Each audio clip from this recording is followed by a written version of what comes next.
श्रीलक्ष्मी श्रीमहालक्ष्मी क्षीरसागरकन्यका उत्तिष्ठ हरिसम्प्रीते भक्तानां भाग्यदायिनी।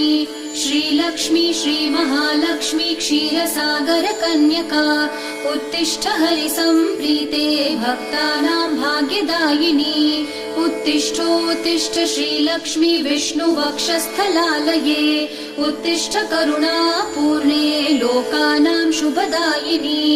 उत्तिष्ठोत्तिष्ठ श्रीलक्ष्मी विष्णुवक्षस्थलालये उत्तिष्ठ करुणापूर्णे लोकानां शुभदायिनी।